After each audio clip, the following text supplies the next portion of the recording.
have stories. Every single one of us. From the highest of the high to the lowest of the low, we all have stories. Exploring the world for the greatest stories of all time. Hello and welcome. You're listening to the Aaron O'Dowd Show. The Aaron O'Dowd Show. Our soul is the screen upon which we project our dreams. What's your story? Hello and welcome on today's episode of the Aaron O'Dowd Show. We have another amazing guest from transition to business, investigation, education, coaching. Oh my God, this is a humongous and amazing individual. His name is Dan Goodwin. And hello, welcome to the show, Dan. How are you doing today? I'm doing great, Aaron. Thanks for having me. I'm glad you didn't go through the whole list. I may not have edited that all correctly for you. So thank you for that. No worries. It's funny how our bios are so long, and I just want to say that the hot stuff, you know. Yeah, exactly. Let's focus on the things that we're proud of, right? Yeah. You know, when I listen to your voice, it sounds like you're the voice of Kansas, and I hear that mentioned around, but tell us about how that came about. Oh my goodness. Well, the voice of Kansas City was a moniker that our great friend Lee Tunney Ware started saying when we had some of our meetings, and he was teasing me a little bit and something about face for radio and voice for TV, and I said, I think you got that backwards, face for TV and voice for radio. So that's how it first came about. Oh, cool. And Dan, did you grow up in Kansas? You know what? Yes. Well, long story, but I was actually born in the state of Arizona, with a quick pit stop for about 18 months in the state of West Virginia. And then basically I have been in the Kansas City area all of my life, the rest of my childhood. There was one year blip when I was in high school where my dad took a contract job, and we moved right back after that contract was over. So yes, and all of my adult life, my married life, everything has been right here in Kansas City, in the area. You know, when we're growing up at age of 7, we want to know, I want to be an astronaut or a fire truck or a technician. What was your I want to be? I wanted to stay out of trouble. That was my goal back in the day. You know what? I don't know that I had huge aspirations. That's a great question. Um, I Yeah, I was thrown into performance art very young, and so after maybe not playing the baseball games, and I wasn't bad at sports, but I wasn't like some of my friends who were superstars. So I really went into life with the idea of having maybe going into acting. I was told I should have gone into acting, but life threw some other things down the path. So probably I would have been a singer, songwriter, or an actor. And did you eventually get into music and have a band of your own? Oh yeah, so music's always been a very big part of my life. So I grew up in a very evangelical, conservative, fundamentalist church, and so Southern gospel was 4-part harmony was always a part of my life. And then into junior high and high school, I had a music teacher in 7th grade that absolutely changed the course of my life. It's amazing how we get little nudges sometimes, and mine was a big shove into because I was hanging out with the wrong crowd. And I give her a lot of credit for taking that. Who would think, you're a big guy, Dan, your voice is so perfect. You in musicals, wow, that's a shock, you know. Yeah, it was a good time. I really enjoyed it. I enjoyed, uh, the camaraderie that you have in a musical production, and giving each other a hard time, and pushing each other to the limit, and challenging each other, and saying you could have landed that note better, you could have landed that line better, you could have got on your spot quicker timing wise. And I had the honor and privilege of being behind the scenes, behind the camera later, and in front of the camera. So I had a pretty good understanding from a macro view, all the moving parts. And I think sometimes when people go to the theater or they go to see a live theater or see a musical, they're there to be entertained and escape reality for 1 to 2 hours, right? And there's so much. As a systems guy, I'm always amazed at all of the moving parts it takes to put something like that together. You really don't know until you're in it. And how did it impact you or teach you going forward in your life? Well, uh, when I was younger, I don't think I really saw how much it had impacted me until I was able to draw some life lessons from that and take that and place that first in a corporate career and then later in as an entrepreneur, as a consultant. Is it true that you had a job at 15 where you were in a network marketing company? Tell us about that. Uh, yeah, I wasn't in the network marketing company at 15. My parents were, but the thing that happened as a result of that exposure was things that really impacted my life were the books that I was exposed to and the tapes. And for all of young listeners out there, a tape, anyway, go look it up. It's in the Smithsonian at this point, right? It's so, but I was exposed and listened to a lot of recordings of people that had success, people that had been where I envisioned myself going in the future. And I had this opportunity through my uncle's production company. He would actually go be the audio video guy for these big sales rallies. So I had a chance. By the time I was 16, I was pretty much doing the stage manager role backstage, telling these highly successful people where to go, where to stand, when to enter, remind them of their time. But I got to spend time in the green room with some of John Maxwell and Les Brown and Francis Littauer. Who else? Pat Riley, Ollie North. I got to spend time with these people in the green room as they were getting ready to go on stage, and it was just amazing to watch these people with their public persona and how they treated people in the green room. That is a real telling thing sometimes. It must have been a huge education for you at that age. It was probably the best education. And again, I was still, that was all during junior high and high school.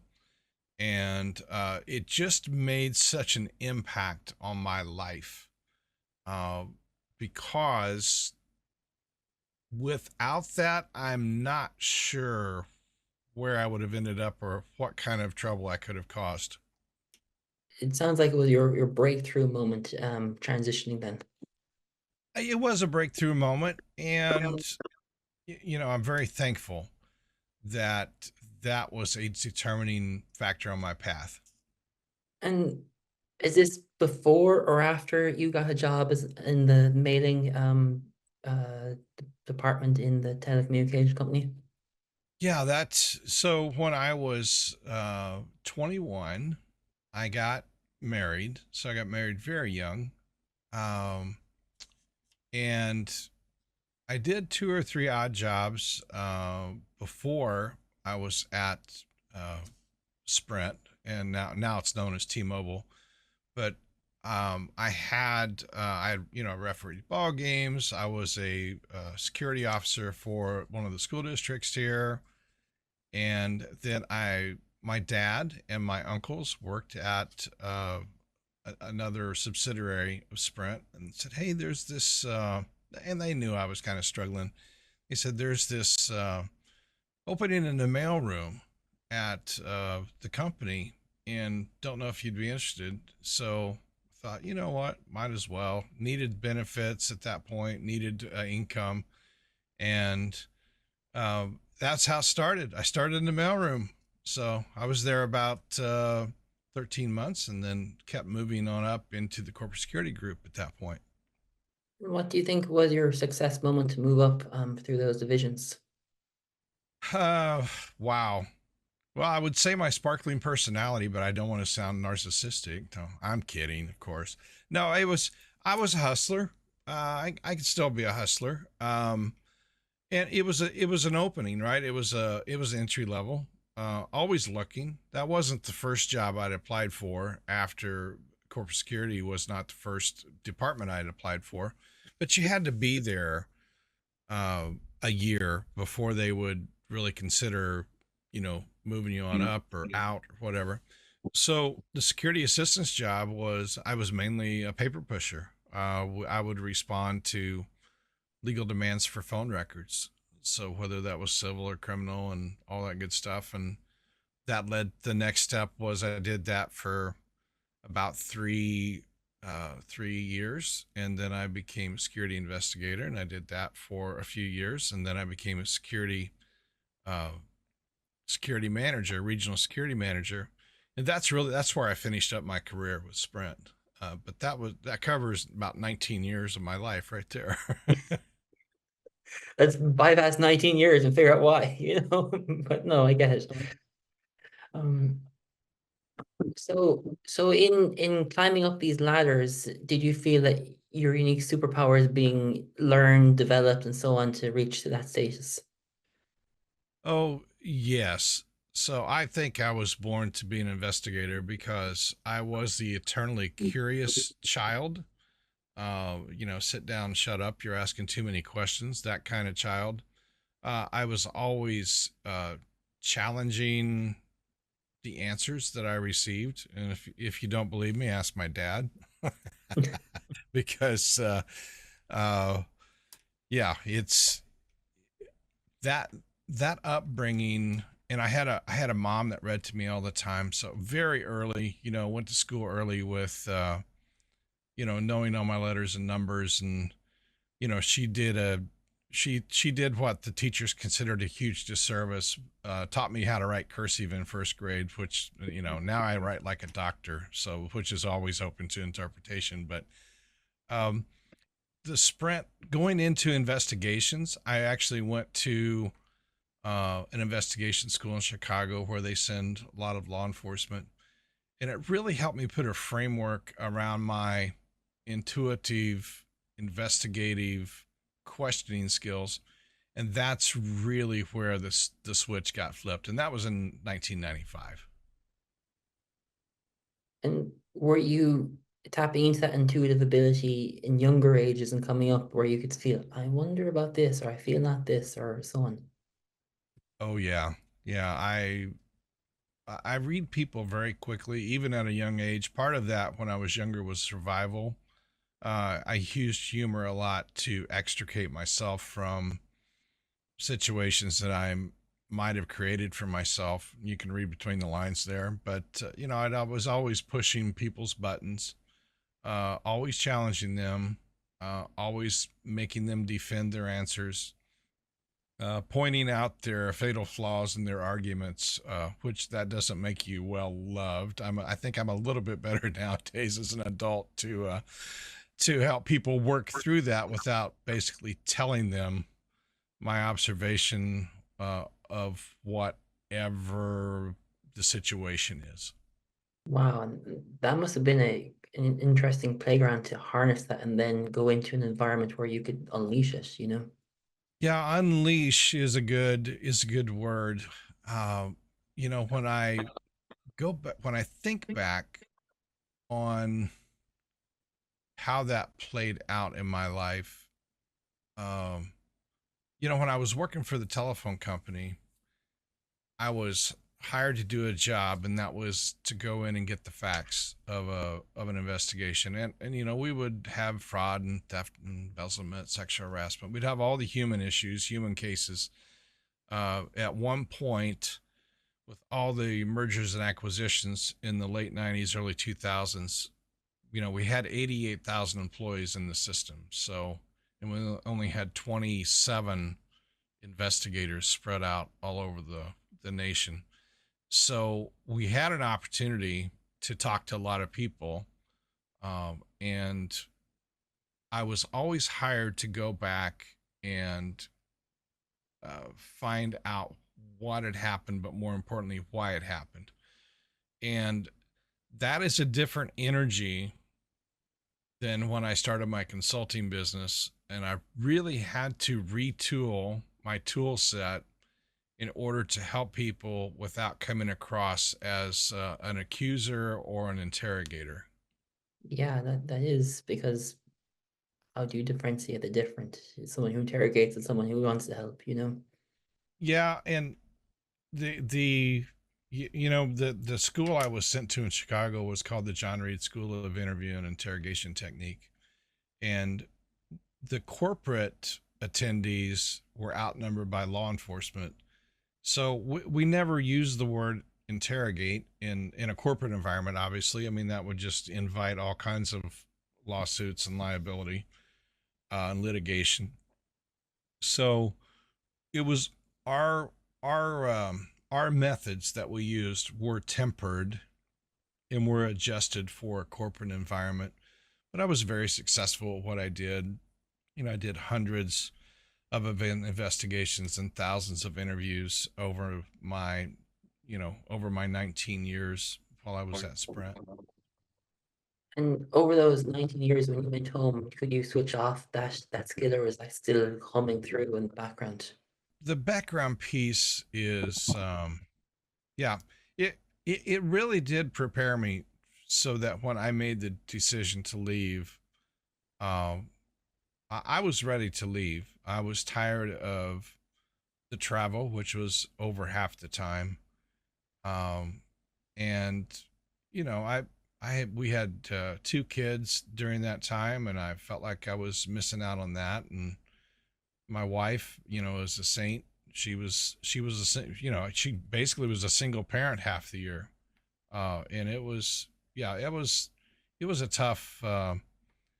I do things a little different nowadays. If I could go back in time. For sure, we all have that. You know, I wish I could do this better, or the shoulda, coulda, is, but we're dealt with the moment, the moment. Yeah, absolutely. I don't have, there's not a lot of regrets. It was good. I enjoyed the thrill of the chase for a long time, and I initially I enjoyed the travel, but once you've seen one conference room in one city that looks pretty much like a conference room in another city, and you're there to work and you're not there to go sightseeing, it does take a toll. I will caveat that once I was sent to Hawaii a couple of times to do investigations, and I will tell you that the view out of the conference room windows in Honolulu is much better than the conference room views in Kansas City. So I'll share that with you. That was good. You know, when I hear interrogation, I think of what we see on TV with, you know, the CIA and the FBI and all those investigative shows. Is that really what happens, or is there a different perspective? Yeah, we have to bring our own rubber hoses I'm kidding, of course. We're in a we yeah, TV is just dramatized. I'm sure there are some people that that's what happens. That's not anything that what happens, especially in a corporate environment. I do, you know, I still have a lot of law enforcement contacts from my days in the back in the day, but ours was, I wouldn't say it was consultative all the time, but it was to the point that the way you matched energy with the people that were there, and my ability to look through their eyes into their soul, and really get to the heart of the matter and quickly identify the causation, the motivation piece of it was what allowed me to be highly successful at what I did, and to give them a safe space to share their side of the story and not come across as judgmental, accusatory, and actually let them tell their side of the story so that the management team could have a enveloping understanding of everything that had gone sideways. So you're doing this for 19 years and you're traveling around the world in conference rooms and doing your thing and doing the dance. What was that point where you realized I had enough and I want to go do something new? Oh my goodness. Probably politics. There's always politics at the in any business. There's going to be politics. And that's not necessarily a bad thing. It was just reality that the career path for me, the next step would have been director. But then director moves up to AVP and then a VP or an SVP. And I did not see myself hanging out that long. And the longevity of the people in front of me, uh, they weren't going anywhere anytime soon.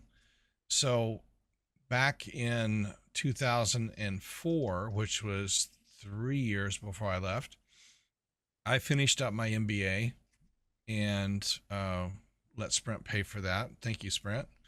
And so I finished up my MBA and I was getting restless. I wanted to go do something for me. And I just did not see myself grinding another 20 years, even though it may have made more financial sense, financial security sense. I was just getting restless and I was ready to do something else. I was really tired not only of the travel but talking to people who made decisions that screwed up their lives. I've always been a very optimistic person and I always strive to help others see the good in themselves.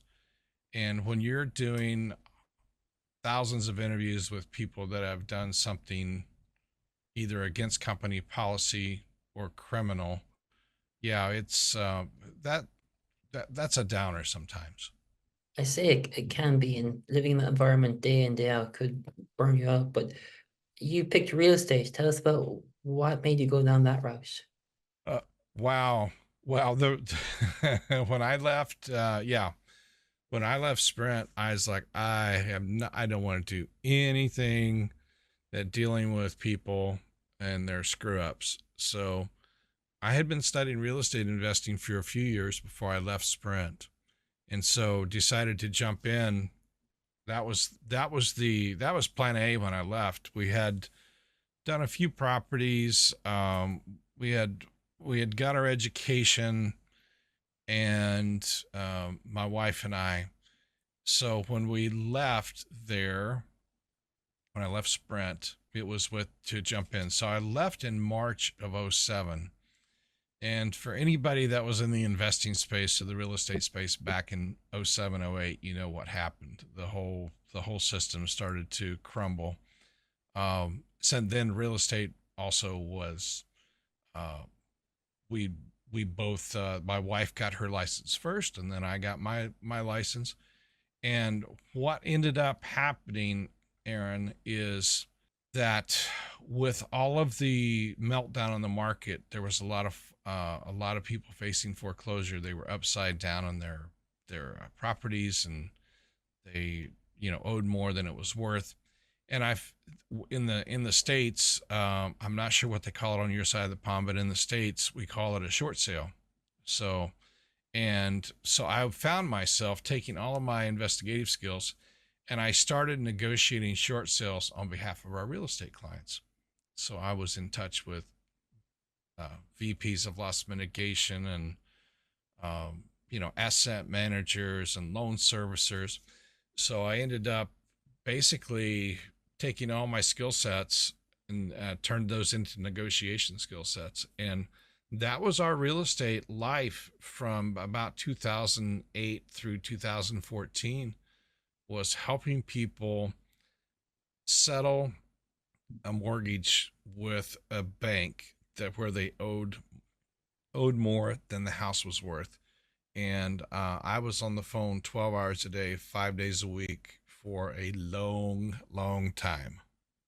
You didn't want to be people, but you got thrown into the environment where Yeah, isn't that ironic? I want to get away from people problems, and I jump right back in the fire. Um, you know what?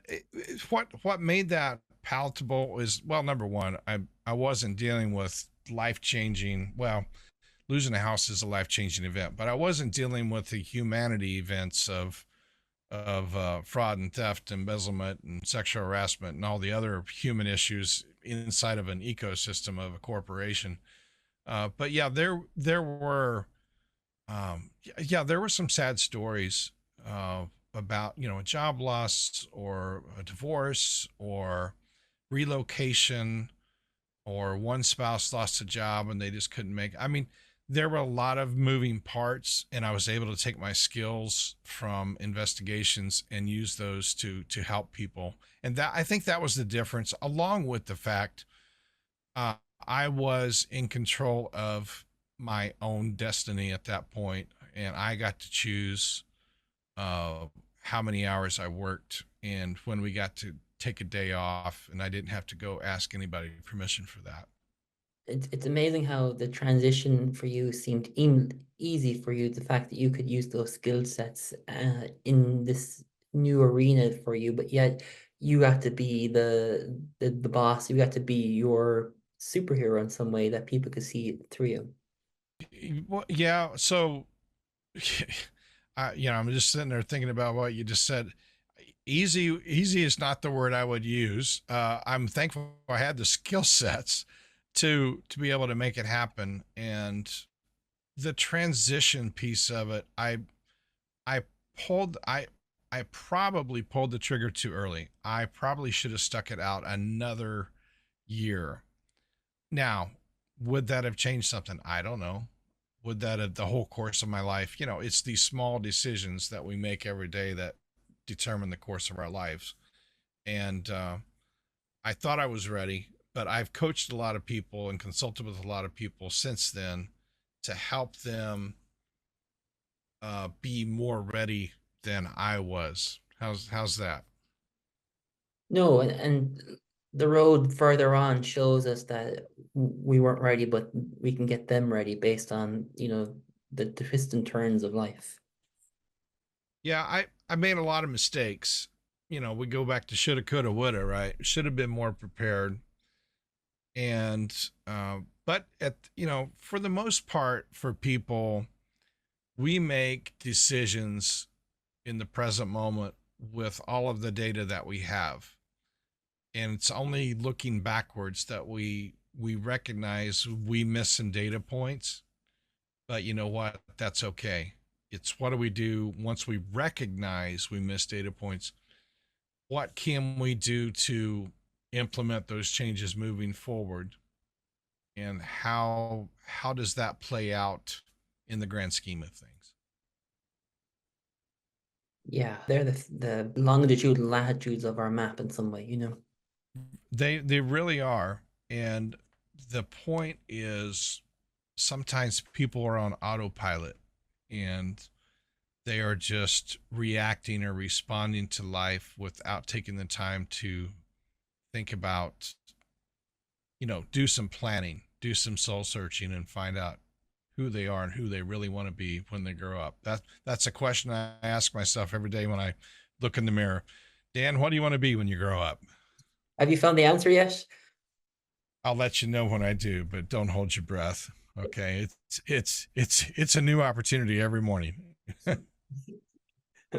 Must be an interesting, must record it every day, like, oh, but I think we all have that question, regardless if we're, 10 years old or 100 years old. Yeah, I think it's an eternal thirst for knowledge, novelty. So I'm pretty sure I was ADHD before it was diagnosable or before it was cool. And I know my dad would agree with that. So Were your parents in business, or was it just more like a 9 to 5 job? Like, how did, that come about? my dad had many roles. when he was younger. But when I was a kid, he worked for the Federal Reserve Bank, and then he went on to uh, Jackson County Assessor's Office, and then he went to Macy's. But he was always in IT. He was always the troubleshooter. He was always the guy that got called in the middle of the night to come fix the big mainframes. That was back in the day. And so he was always kind of a 9 to 5er. Um, and then when my mom got sick, he got a little more flexible with what he did, with a little more, had a little more leeway on his schedule.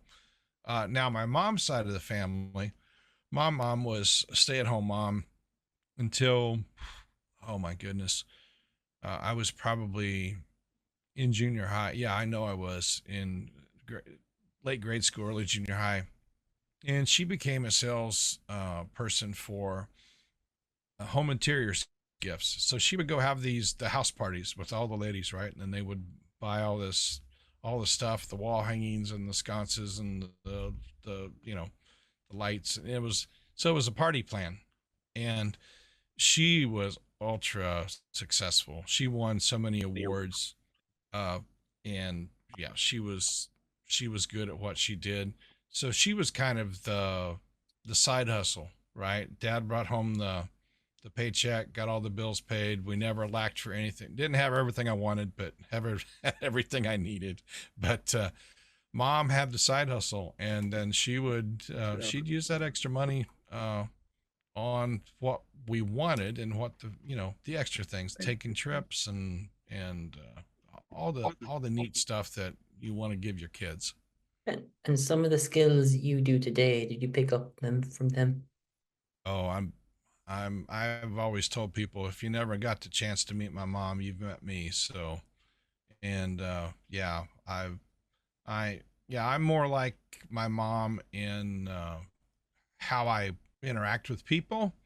I think I do have some of my dad's skills on processing systems and information.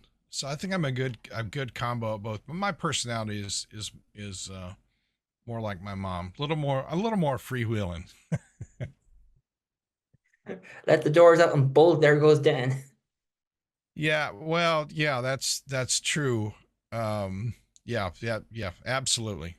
In doing my research earlier, you told a story about your mom and passing away and how it impacted you. Was that a huge curveball in your progression in Dan as the individual that he is?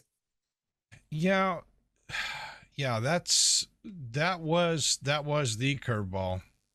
So when I was 16 is when she was diagnosed with lymphoma, and I lost her.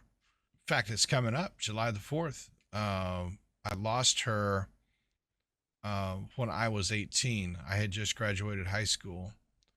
Yeah, that was a long, hard curveball, and somewhere in psychological research and psychology, they say that sometimes you get stuck in the trauma of life at that age or that point where it happened. So I would say there is some residual leftovers from that from my life, because I still feel like sometimes I'm 18 until my body reminds me I'm not 18 anymore, right? Mhm. Um, but a couple of things that happened during mom's illness. Number one, my brother is 6 years younger than me, and my dad um, had a very depressive response, as you can imagine, after being married 20 years and losing a wife. Uh, but he didn't do much for a couple of years after my mom passed. So I really felt like I was trying to keep me and my brother on track. Trying to navigate that much of a loss. I will say, as far as a life track, when I was a sophomore in high school, I was in the process of being nominated to the Air Force Academy. And once the diagnosis came down and we knew it was pretty serious, I actually withdrew from that. That could have been a total different path if that thing had ever. I mean, I've thought about that a lot over the years, but that means, Aaron, you and I probably would have never met. I would have never met my wife. Um, so we'll have to leave it up to her if she thinks that's a blessing or not, right? Things work in a mysterious disguise that we can't think about, the paths. We think, oh, I could have been this or that, but actually end up here. So Yeah, I did. You asked the question earlier about what I wanted to be. The actor, singer, songwriter was a path, but I've always been fascinated by planes and anything that goes fast. Fast cars. Uh, and when I was 16, I had a whole wall in my bedroom littered with evidence that maybe I like to go fast from law enforcement. what caught your curiosity? Just the adrenaline, the speed, or the mechanics, or what? Oh, it's the adrenaline and the speed. Yeah. Can I do brake jobs? Yes. Should I be doing brake jobs? No. Can I change oil? Yes, but I don't do that. I don't do that anymore. So, it's I like finely tuned machines. I like to press down on the right foot and have it respond to me and go fast. That's what I like to do. What is your favorite car? Wow. Well, Corvette is always so stick with the USA, right? I love Corvette, but I mean there are so many exotic cars, and there's so many. I'm looking at the street legal stuff, and I know that that I, along with several of our friends, are F1 fanatics, and that's to me that's the ultimate. Press the pedal, go fast. I see you in a cockpit engine taking off in my mind when I just heard that. Yeah, it's interesting. We've got a little private WhatsApp group going, so whenever there is an F1 race, we are doing a watch party all over the world via our WhatsApp group. Wow. And which team do you like to are looking at? Are you Red Bull, McLaren? Yeah, that would be my Red Bull, McLaren, and Ferrari. Uh, yeah, and I'll just stop there. I was gonna say something disparaging about Mercedes, but I don't want to get the hate mail coming in for you. So, but yeah, I again, here's what fascinates me. We're bringing this back to business just briefly. Hmm. What fascinates me is about F1 is the ecosystem that they've had to create. When you think of Aaron, when you think of just logistics of getting all the team and all of the equipment venue to venue for 23, 25 races a year spread out over 12 months in all the different locations all over the world. When you think of that, when you think of food service, when you think of hiring the marshals, when you think of all the crowd control, when you think of all the security, all of that is it's just a giant ecosystem. And when I was at Sprint, they were a big sponsor of NASCAR here in the United States. And I worked security. I did executive protection for the officers of the company, and just the coordination with track security, with figuring out where the cars were going to come in or where the helicopters were going to land. All of that ecosystem in the middle of drivers wanting to go out and do their job, which was to race, right? And just the split second timing sometimes when it came to how we responded to TV cues, when they're going to cut to commercial, all of that stuff.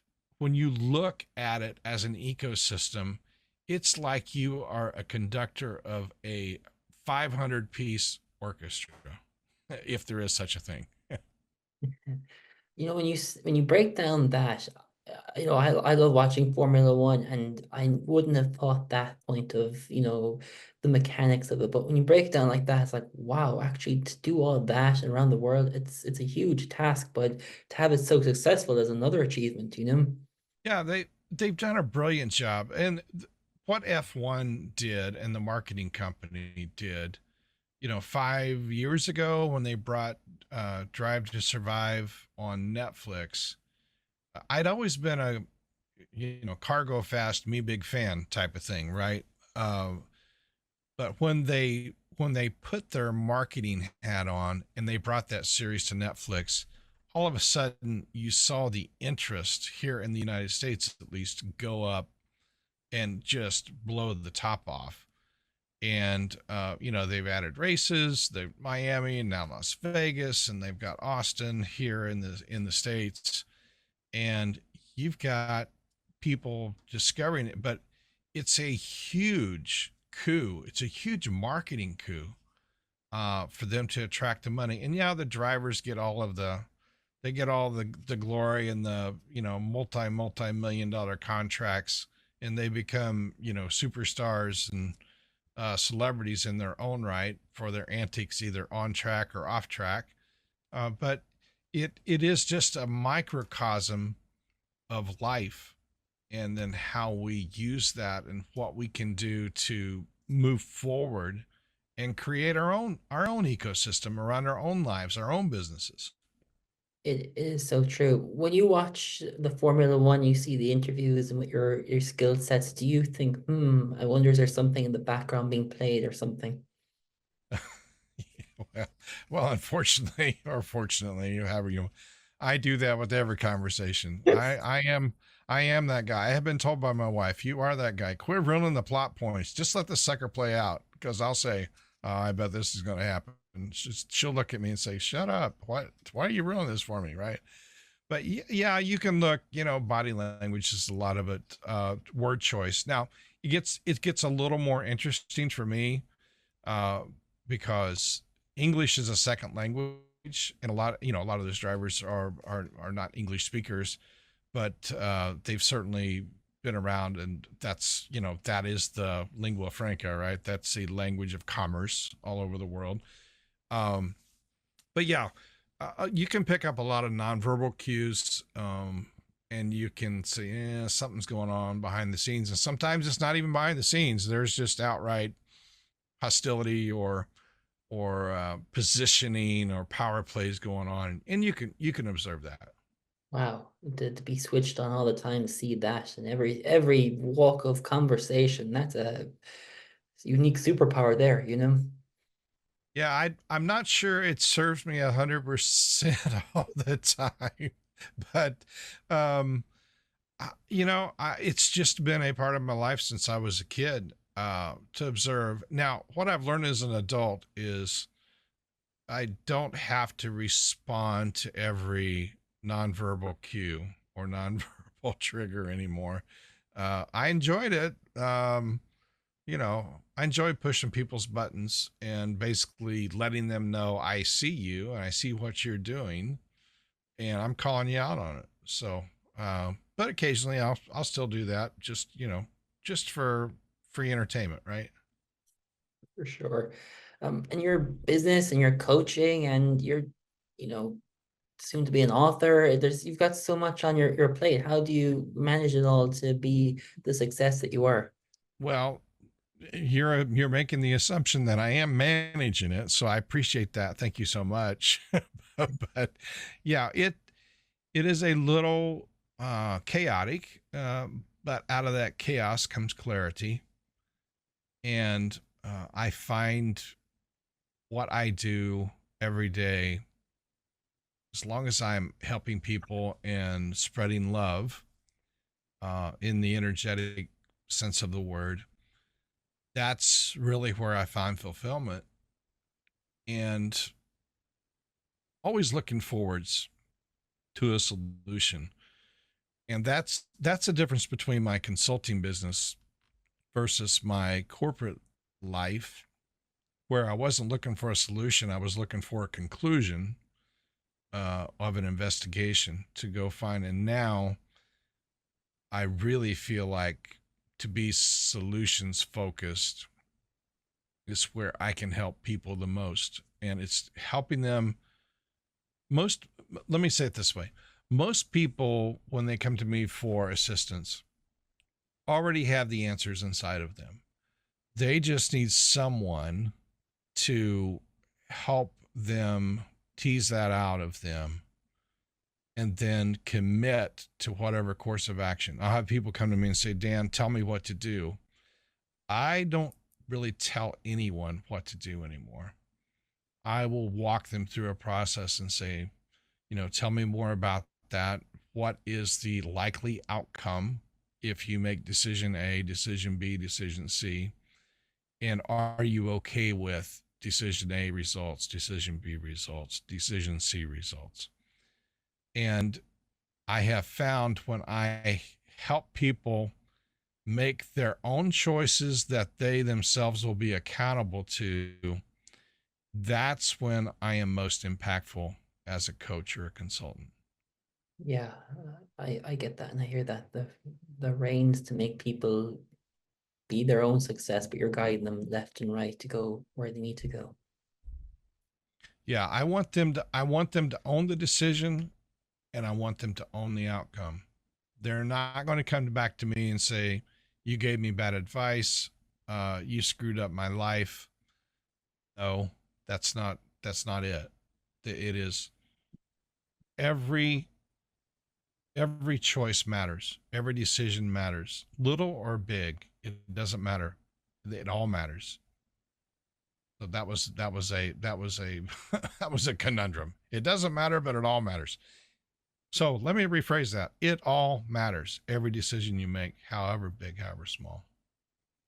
So if I came to you tomorrow with a problem and I asked Dan, what advice would it be? Well, we'd have to dig into that a little bit, Aaron. And yeah, we have to define what you perceive the problem to be. And then we put that up against what your values and your vision, what that looks like, and what part of that, where is this issue impacting either one or both of those? I see. So you're dragging out the authentic version through to solve the problem, if that makes sense. Yeah, there's no other reason to be anything than authentic. And people say, well, I don't want to offend anybody. Well, I'm way past that in my life at this point. Um, our vibe will attract our tribe. And if you're living in a 3D reality and the only thing that matters is what you have or what people think of you, you are basically stuck in your own paradigm. You're stuck in your own reality. It's when we actually move towards discovering what we value gives us the framework for how we can then move forward. Some people start that work and they get uncomfortable and then they back off. So they have made a choice to stay within their bubble, their comfort zone.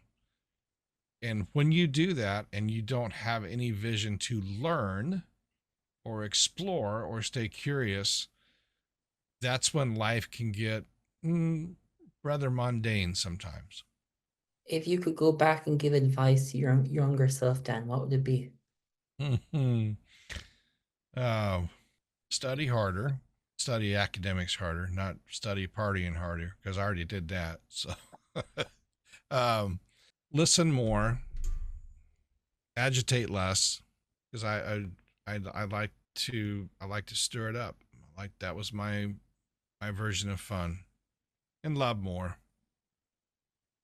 Time's not guaranteed for any of us, and I've had a few losses the last few years, friends at same age or maybe even younger than me. Of course, the loss of mom. My dad's not doing well. It's this chapter of life that we find ourselves in. And I guess the last thing is know yourself, know thyself. I think, and that's just a thought. I think that when people are taught to think for themselves and not allow themselves to be imprinted or programmed by others is where the true freedom lies for humanity. Wow. And what is the legacy you want to leave behind you, Dan? The legacy question is to take my experience, all of my experiences, and to distill them so that my kids and my grandkids can go through the archives and say, wow, that's powerful. I never knew that. I didn't know that.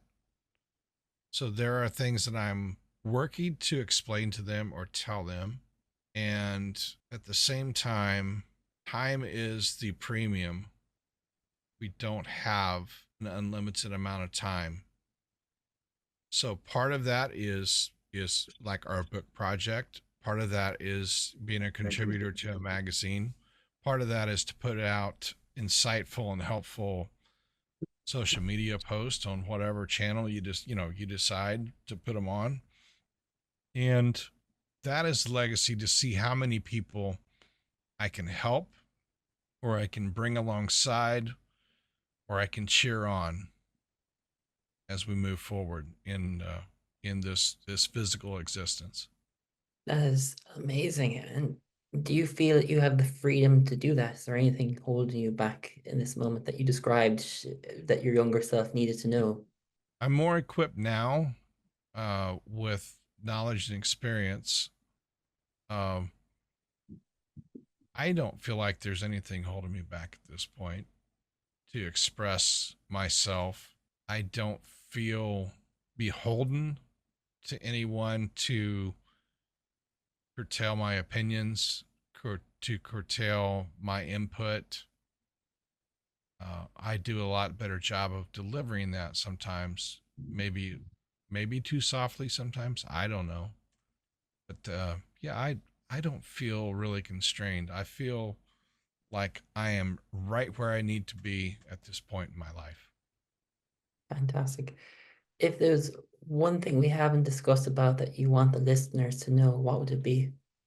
I don't know. I think we've done a pretty good job today, Aaron.